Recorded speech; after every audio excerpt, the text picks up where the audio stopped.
بسم اللہ الرحمن الرحیم۔ سیکنڈ ایئر کی خواجہ میر درد کی دوسری غزل کے ساتھ حاضر ہوں میں محمد عدیل شہزاد۔ آج ہم خواجہ میر درد کی غزل نمبر 2 کا شعر نمبر 1 پڑھیں گے۔ شعر نمبر 1 ہے: کیا فرق داغ و گل میں کہ جس گل میں بو نہ ہو، کس کام کا وہ دل ہے کہ جس دل میں تو نہ ہو۔ کچھ مشکل الفاظ۔ داغ، یہاں پہ داغ سے مراد زخم ہے، گل سے مراد پھول ہے۔ جس دل میں اللہ کا تصور نہیں، وہ ایک ایسے پھول کی مانند ہے جس میں خوشبو نہیں ہے۔ خواجہ میر درد صوفی شاعر ہیں، تصوف کا امام بھی انہیں کہا جاتا ہے۔ سب سے پہلے اہم نکات میں نے لکھا، پھول کی قدر و منزلت خوشبو سے ہوتی ہے۔ یہاں پہ پھول کی بات کی گئی، ایسا پھول جس کے اندر خوشبو موجود ہو، لوگ اس کی طرف متوجہ ہوتے ہیں، اسے توڑنے کی کوشش کرتے ہیں، اسے سونگھنے کی کوشش کرتے ہیں، اس کے قریب جاتے ہیں، اس کی قدر و منزلت بھی ہے، ایک دوسرے کے ساتھ پیار محبت کا احساس دلانے کے لیے بھی وہ پھول پیش کرتے ہیں۔ لیکن ایسا پھول جس میں خوشبو نہ ہو، کوئی بھی اس کے قریب جانا پسند نہیں کرتا۔ میں مثال لیتا ہوں، ایک ایسا درخت جس کے اوپر پھل موجود ہوں، لوگ اس کے قریب جانا پسند کرتے ہیں، اس کے نیچے بیٹھنا پسند کرتے ہیں، اس کا پھل کھانا پسند کرتے ہیں۔ اس کے مقابلے میں ایسا درخت جس کے اوپر صرف کانٹے ہیں، کوئی اس کے قریب نہیں جاتا۔ تو یہی بات ہے کہ پھول کی قدر و منزلت جو ہے وہ خوشبو سے ہے، جیسے کسی درخت کی قدر و منزلت جو ہے وہ اس کے پھلوں سے بڑھ جایا کرتی ہے۔ دوسرا، پھول بنا خوشبو داغ کے مانند ہے۔ ہماری اردو شاعری کے اندر جو پھول استعمال کیا جاتا ہے، جو اس کا لفظ استعمال کیا جاتا ہے، اس سے مراد گلاب کا سرخ رنگ کا پھول ہے۔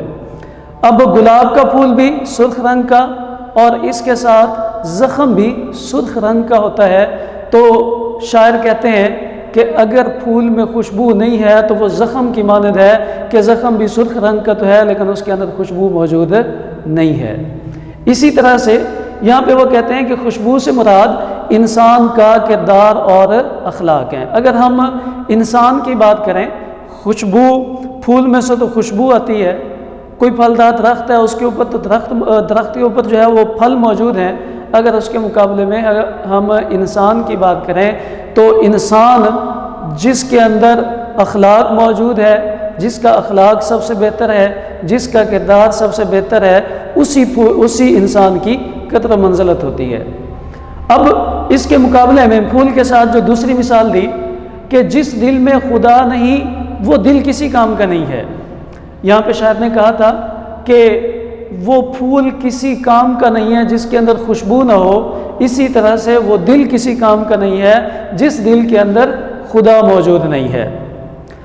اب جو ایک صوفی شخص ہوتا ہے، جو ایک نیک شخص ہوتا ہے، اللہ تعالیٰ کے ساتھ لگاؤ رکھنے والا شخص ہوتا ہے، جس کے دل کے اندر اللہ تعالیٰ کی محبت موجود ہوتی ہے، جس کے دل میں اللہ تعالیٰ کا عشق موجود ہوتا ہے، اس کے دل کے اندر جو ہے وہ خدا بستا ہے۔ اللہ تعالیٰ فرماتے ہیں کہ میں تمہاری شاہ رگ سے بھی زیادہ قریب ہوں۔ اسی طرح سے کہا جاتا ہے کہ کسی کا دل نہیں توڑنا چاہیے کیونکہ دلوں کے اندر تو خدا بستا ہے۔ تو شاہ رگ سے زیادہ قریب خدا وہ انسان کے دل میں بستا ہے۔ اگر ہم دنیا کی بات کریں تو دل ایک ایسی چیز ہے جو انسانی جسم کے لیے لازمی ہے، اہم ہے۔ اگر دل نہ ہو تو انسان زندہ نہیں رہ سکتا۔ دل کام کرنا چھوڑ دے تو انسان کا جسم کام کرنا چھوڑ دیتا ہے۔ دل کی دھڑکن جو ہے وہ بند ہو جائے تو انسان کا جسم جو ہے وہ حرکت کرنا بند کر دیتا ہے۔ جسم کے لحاظ سے دل جو ہے وہ پورے جسم کو خون مہیا کرتا ہے، لیکن اللہ تعالیٰ جو پوری کائنات میں سمایا ہوا ہے، جب دل کی بات ہوتی ہے تو اللہ تعالیٰ جو ہے وہ انسان کے دل میں بھی سما جاتے ہیں۔ یہ تو انسان کی اللہ تعالیٰ سے محبت کا اظہار ہے کہ وہ اللہ تعالیٰ سے کتنی محبت کرتا ہے۔ اور اسی طرح سے جب شاعر نے یہ بات کی ہے کہ کس کام کا وہ دل ہے کہ جس دل میں تو نہ ہو، یہاں پہ اللہ کی یاد سے غافل دل پر شاعر نے تنقید کی ہے۔ اس خدا کی بات کی جا رہی ہے جس خدا نے اس پوری کائنات کو تخلیق کیا ہے۔ اس کائنات کو تخلیق کرنے کے بعد پھر انسان کو اس دنیا کے اندر بھیجا، زمین پر بھیجا۔ اس کے لیے اتنی نعمتیں پیدا کر دیں، فَبِأَيِّ آلَاءِ رَبِّكُمَا تُكَذِّبَانِ، تم میری کون کون سی نعمتوں کو جھٹلاؤ گے۔ انسان کے لیے اتنی نعمتیں پیدا کر لیں، انسان کو اتنے اعزازات سے نوازا، انسان کو اشرف المخلوقات بنایا، تو اس سب کے بعد اگر اس انسان کے دل کے اندر اللہ تعالیٰ کی محبت موجود نہیں ہے، اللہ تعالیٰ موجود نہیں ہے، تو پھر شاعر کہتے ہیں کہ ایسے دل کا کوئی فائدہ نہیں ہے۔ ایسا دل جو ہے وہ اس پھول کی مانند ہے جس کے اندر خوشبو نہیں ہوتی، ایسا دل جو ہے وہ اس درخت کی مانند ہے جس کے اوپر جو ہے وہ پھل نہیں لگا کرتے۔ تو شاعر نے اللہ کی یاد سے غافل دل پر تنقید کی ہے۔ اس کے بعد محبوب سے عاری دل بھی بے وقت ہے۔ اب یہاں پہ محبوب حقیقی ہو یا محبوب مجازی ہو، سب سے پہلے ہم نے محبوب حقیقی کی بات کی تھی کہ اگر اللہ تعالیٰ اس دل میں نہیں بستے تو پھر اس دل کا بھی کوئی فائدہ نہیں ہے، اس زندگی کا بھی کوئی فائدہ نہیں ہے، ہمارے یہاں پہ ہونے کا بھی کوئی فائدہ نہیں ہے، کیونکہ جانور بھی اس دنیا کے اندر آئے ہیں، پرندے بھی اس دنیا کے اندر آئے ہیں، دل تو ان کے پاس بھی موجود ہے، لیکن ان کے دلوں کے اندر جو ہے وہ خدا نہیں ہے۔ تو جس دل کے اندر خدا نہیں ہے وہ پھر وہ انسان جانوروں جیسا ہے، وہ انسان پرندوں جیسا تو ہو سکتا ہے، لیکن وہ اشرف المخلوقات جو ہے وہ نہیں ہو سکتا اگر اس کے دل کے اندر جو ہے وہ خدا کی ذات موجود نہیں ہے۔ عشق مجازی کی اگر ہم بات کریں تو شاعر کہتے ہیں یہ ایک پہلو ہو سکتا ہے، شاعر کہتے ہیں کہ جس دل کے اندر محبوب مجازی نہیں ہے وہ دل بھی بے وقت ہے۔ اس دنیا کے اندر آتے ہوئے انسان عشق مجازی سے ہی سفر طے کرتا ہوا عشق حقیقی کی طرف جاتا ہے۔ تو اگر عشق مجازی کے اندر محبوب دل میں موجود نہیں ہے، محبت کا اظہار بھی ہو چکا ہے، ملاقاتیں بھی ہیں، باتیں بھی ہیں، سب کچھ ہے، لیکن اسے دل میں نہیں رکھا تو پھر بھی یہ دل کسی کام کا نہیں ہے۔ اور یہ جو دل ہوتا ہے یہ اس میں محبوب حقیقی یا محبوب مجازی کی ناراضی عاشق کو تباہ کر دیتی ہے۔ عشق حقیقی کی بات کر لیتے ہیں، اس کے اندر محبوب حقیقی کی بات کر لیتے ہیں۔ جس انسان سے اللہ تعالیٰ ناراض ہو جائے، اسے اپنے در پہ نہ بلائے، اسے توفیق ہی نہ دے، تو اس شخص کی زندگی جو ہے وہ تباہ ہے۔ وہ عشق کا دعویٰ تو کرتا ہو، عاشق حقیقی تو بنتا ہو، محبوب حقیقی سے عشق کا دعویٰ تو کرتا ہو، لیکن اس کے کہے پہ عمل نہ کرے، اس کو ناراض کر لے، اس کی نافرمانی کرے، گناہوں میں مبتلا ہو جائے، زبان سے دعویٰ کرتا ہو، دل کے اندر اسے نہ بسائے، تو ایسا شخص جو ہے وہ تباہ ہو جاتا ہے۔ اسی طرح جیسے کسی کا کوئی محبوب مجازی ناراض ہو جائے اسے کہیں سکون نہیں آتا، تو جب عشق حقیقی ناراض ہو جائے تو پھر انسان کو سکون نہ آئے۔ محبوب مجازی ناراض ہو جائے تو اسے منانے کے لیے ہر کوشش کی جاتی ہے، ہر حربہ استعمال کیا جاتا ہے۔ محبوب حقیقی ناراض ہو جائے تو اس کو منانے کے لیے بھی انسان کو چاہیے کہ وہ ہر کوشش کر گزرے، وہ ہر حربہ استعمال کر لے، ورنہ وہ تباہ ہو جائے گا۔ وہ محبوب مجازی کو جب کسی بھی طرح ناراض نہیں کرنا چاہتا تو انسان کے دل میں یہ بھی ہو کہ وہ محبوب حقیقی کو بھی کسی بھی طرح ناراض نہ کرے۔ اس کے لیے، اس کو پانے کے لیے، محبوب حقیقی کو اپنے دل میں بسانے کے لیے وہ ہر حد سے گزر جائے۔ تیرے عشق کی انتہا چاہتا ہوں، میری سادگی دیکھ کیا چاہتا ہوں۔ تو محبوب حقیقی ناراض ہو جائے تب بھی زندگی تباہ ہے، اور جو عاشق مجازی ہے اس کا محبوب مجازی ناراض ہو جائے تو اس کی زندگی بھی تباہ ہو جاتی ہے۔ وہ جنون کی کیفیت میں چلا جاتا ہے، وہ دیوانگی کی حالت میں چلا جاتا ہے، وہ مجنون ہو جاتا ہے۔ دل میں محبوب کے علاوہ اور کوئی نہ ہو، عاشق حقیقی ہے یا عاشق مجازی ہے۔ میں عاشق حقیقی کی بات کرتا ہوں، اللہ تعالیٰ نے شرک سے منع کیا ہے۔ اللہ تعالیٰ فرماتے ہیں سارے گناہ معاف کر دوں گا لیکن شرک کو معاف نہیں کروں گا۔ تو انسان کو چاہیے کہ اپنے دل کے اندر صرف اپنے محبوب حقیقی کو ہی رکھے، کسی دوسرے گناہ نہ دے۔ عشق کا تقاضا ہی یہی ہے کہ دل کے اندر صرف ایک ذات موجود ہو اور وہ محبوب حقیقی ہو۔ جب محبوب حقیقی کے ساتھ کسی اور کو بھی دل کے اندر بسانے کی کوشش کریں گے تو پھر عشق میں فرق آ جائے گا۔ جو حقیقی عاشق ہوتے ہیں وہ پھر اپنے دل کے اندر صرف ایک ذات کو بساتے ہیں، کوئی دوسرا نہیں آتا۔ اسی طرح جیسے عاشق مجازی جو ہوتے ہیں وہ جب محبوب مجازی کو دل میں بسا لیتے ہیں تو پھر کسی دوسرے کو نہیں آنے دیتے۔ وہ کہتے ہیں اب تو بے وفائی ہو گئی ہے۔ جب انسان محبوب مجازی سے بے وفائی نہیں کرتا، یہ سوچتا ہے کچھ بھی ہو جائے اس کو میں نے اپنا محبوب بنا لیا ہے، اب کوئی دوسرا نہیں آ سکتا، تو جب محبوب حقیقی کو دل میں بسا لیا جائے تو پھر کسی اور کو دل میں نہ آنے دیا جائے۔ جیسے کہا جاتا ہے جو دم غافل سو دم کافر۔ جس لمحے اللہ تعالیٰ کی یاد سے غافل ہو گئے ہیں، یوں سمجھ لیں کہ اس لمحے جو ہے وہ ہم اس کے انکاری ہو گئے، ہم اس کے نافرمان ہو گئے ہیں۔ اسی طرح سے اس شعر کے اندر صنعت تکرار بھی موجود ہے۔ صنعت تکرار کہ شاعر اگر اپنے شعر کے اندر کسی لفظ کو دہراتا ہے تو اسے ہم صنعت تکرار کہتے ہیں۔ جیسے اس مثال میں ہم دیکھ سکتے ہیں گل گل 2 بار اس کا لفظ استعمال ہوا ہے، اسی طرح سے دل اور دل یہ بھی لفظ 2 بار استعمال ہوا ہے، تو ہم کہتے ہیں کہ یہ صنعت تکرار ہے۔ ایک بار پھر کہ جس دل میں اللہ تعالیٰ کا تصور نہیں ہوتا وہ ایک ایسے پھول کی مانند ہے جس میں خوشبو نہیں ہے، اور پھول کو پھر اس نے کہا داغ کہ جس طرح سے ایک زخم ہوتا ہے اسی جیسا یہ پھول ہوتا ہے۔ اور اس کے ساتھ ساتھ کچھ اشعار میں نے لکھے اسی شعر کی تشریح کے حوالے سے۔ دل کے آئینے میں ہے تصویر یار، جب ذرا گردن جھکائی دیکھ لی۔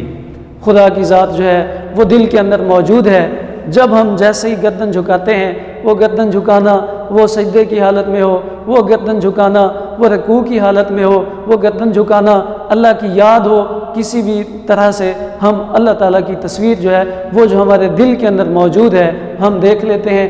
پوچھا ہے عارفوں سے جو ہم نے مکان یار، پوچھا ہے عارفوں سے جو ہم نے مکان یار، آنکھوں کو بند کر کے ہے دل کا پتہ دیا۔ جب نیک لوگوں سے اللہ تعالیٰ کا پتہ پوچھتے ہیں تو وہ کہتے ہیں کہ خدا تو دلوں کے اندر بستا ہے، دو عالم سے کرتی ہے بیگانہ دل کو، عجب چیز ہے لذت آشنائی، سیرت نہ ہو تو عارض و رخسار سب غلط، خوشبو اڑی تو پھول فقط رنگ رہ گیا۔ جب پھول میں سے خوشبو اڑ جاتی ہے تو پھر کاغذی پھول ہے، پھر اس کی کوئی اہمیت نہیں ہے، پھر کوئی جو ہے وہ اسے منہ لگانے تک تیار نہیں ہوتا۔ چاروں طرف سے صورت جانا ہو جلوہ گر، دل صاف ہو تیرا تو ہے آئینہ خانہ کیا۔ اور اس کے ساتھ ہی ہم اپنے شعر نمبر 2 کی طرف چلتے ہیں۔ ہوئے نہ حول و قوت اگر تیری درمیاں، جو ہم سے ہو سکے ہے سو ہم سے کبھی نہ ہو۔ حول و قوت سے مراد یہاں پہ طاقت اور قدرت ہے جو اللہ تعالیٰ کی طرف سے عنایت کرتا ہے۔ کبھی جو ہے وہ پرانی اردو کا لفظ، اس سے مراد کبھی ہے۔ سب سے پہلے شاعر نے اس کے اندر جو ہے وہ عاجزی و انکساری کا اظہار کیا ہے کہ اگر اللہ تعالیٰ کی طاقت اور قدرت ہمارے ساتھ شامل نہ ہو تو جو کچھ بھی ہم کرتے ہیں ہم یہ کچھ بھی نہ کر سکیں۔ عاجزی و انکساری کا اظہار کیا ہے کہ اے اللہ، میں جو کچھ بھی کرتا ہوں یہ تیری قدرت سے کرتا ہوں، میں اس طاقت سے کرتا ہوں جو تو نے مجھے عطا کی ہے۔ یہاں پہ میں نے فلسفہ جبر اور قدر بھی لکھا ہے کہ انسان مجبور بھی ہے، اپنے اعمال پہ قادر بھی ہے۔ مجبور کس طرح سے ہے؟ اللہ تعالیٰ نے انسان کو ایک حد تک مجبور بنایا ہے۔ وہ کیسے کہ انسان کا اس دنیا میں آنا اس کی مرضی نہیں ہے، انسان کا اس دنیا سے جانا انسان کی مرضی نہیں ہے۔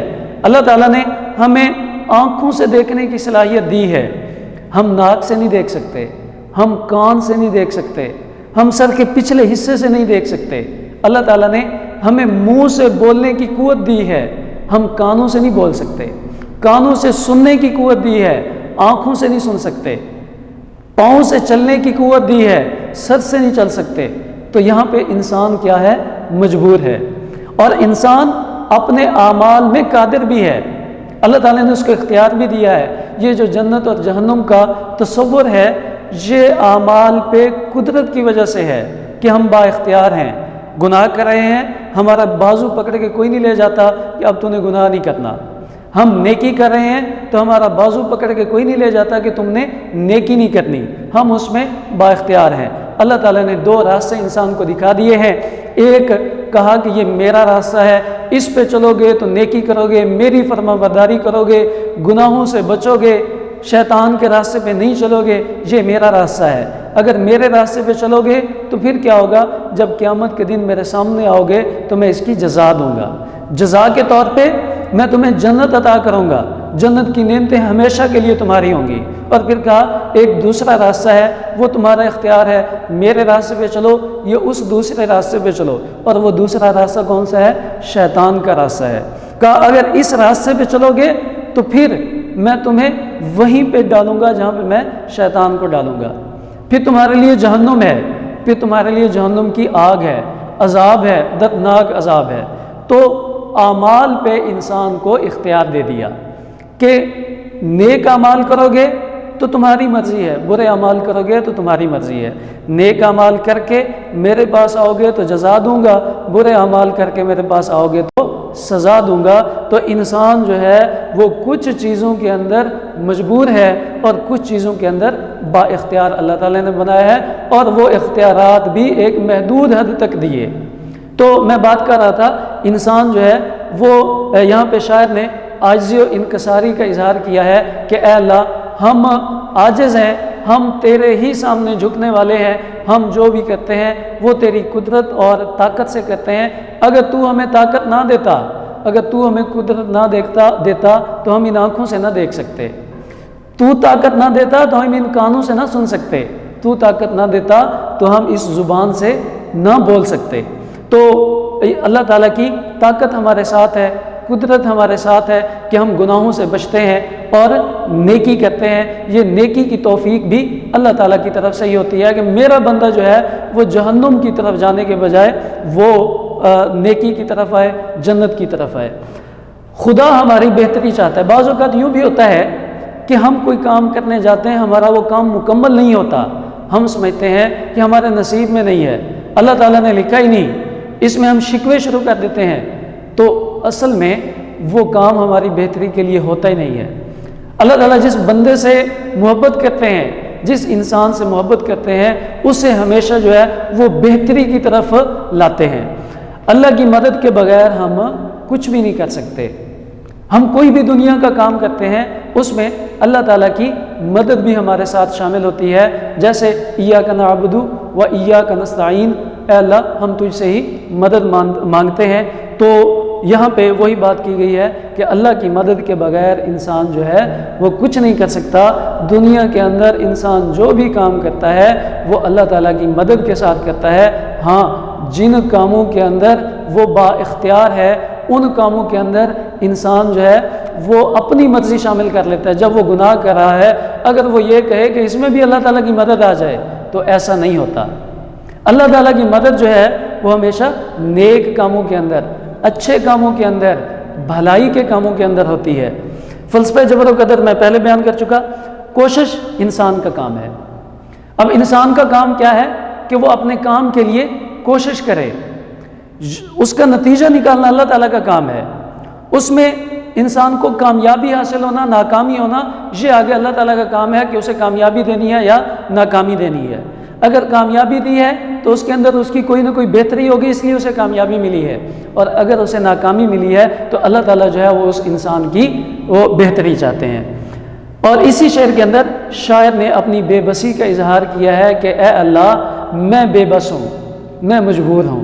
میں کس طرح سے بے بس ہوں کہ اگر تیری مدد میرے ساتھ شامل نہ ہو تو میں کچھ بھی نہیں کر سکتا۔ جیسے ابھی میں نے مثال دی کہ اگر اللہ تعالیٰ مجھے اندھا کر دے تو میں دیکھ نہیں سکتا، اللہ تعالیٰ مجھے بہرا کر دے تو میں سن نہیں سکتا، میں بے بس ہوں، میں کچھ بھی نہیں کر سکتا۔ اللہ تعالیٰ مجھ سے قوت گویائی چھین لے تو میں بول نہیں سکتا۔ اللہ تعالیٰ چاہے تو یہ اتنی زیادہ عطا کر دے، اللہ تعالیٰ چاہے تو یہ سب کچھ مجھ سے چھین لے، میں کچھ بھی نہیں کر سکتا۔ اللہ تعالیٰ نے مجھے یہ سانسیں دی ہوئی ہیں تو میں سانس لے رہا ہوں، اللہ تعالیٰ اگر یہ سانسیں چھین لے تو میں کچھ بھی نہیں کر سکتا، میں بے بس ہوں۔ تو شاعر نے یہاں پہ اپنی بے بسی کا اظہار کیا ہے، اور اس شعر کے اندر بھی صنعت تکرار موجود ہے۔ جیسے یہاں پہ لفظ آ گیا ہم سے دو لفظ ایک جیسے آ گئے تو ہم کہتے ہیں کہ اس شعر کے اندر بھی صنعت تکرار موجود ہے۔ کچھ شعر اسی شعر کی تشریح کے حوالے سے وابستہ ہیں ہمیں سے، گر جبر ہے وگر قدر، مجبور ہیں تو ہم ہیں، مختار ہیں تو ہم ہیں، وہ جو ہم نے بات کی تھی، انسان مجبور بھی ہے اور انسان جو ہے وہ با اختیار بھی ہے، اس حوالے سے یہ میں نے ایک شعر لکھا، نہ حق ہم مجبوروں پر یہ تہمت ہے مختاری کی، نہ حق ہم مجبوروں پر یہ تہمت ہے مختاری کی، چاہے سو آپ کرے ہے ہم کو بس بدنام کیا۔ میر تقی میر کا یہ شعر ہے، جو کچھ بھی ہوا ہوا کرم سے تیرے، جو کچھ ہوگا تیرے کرم سے ہوگا، اور پورے قد سے کھڑا ہوں تو یہ ہے تیرا کرم، پورے قد سے کھڑا ہوں تو یہ ہے تیرا کرم، مجھ کو جھکنے نہیں دیتا ہے سہارا تیرا۔ تو عزیز طلباء، آج خواجہ میر درد کی دوسری غزل کے ہم نے پہلے 2 اشعار کی تشریح کی، اس میں میں نے اہم نکات بھی لکھے، حوالے کے اشعار بھی لکھے جو کہ آپ کی تشریح کو بہت بہترین بنا سکتے ہیں۔ اگلے لیکچر کے ساتھ پھر حاضر ہوتے ہیں۔ اللہ حافظ۔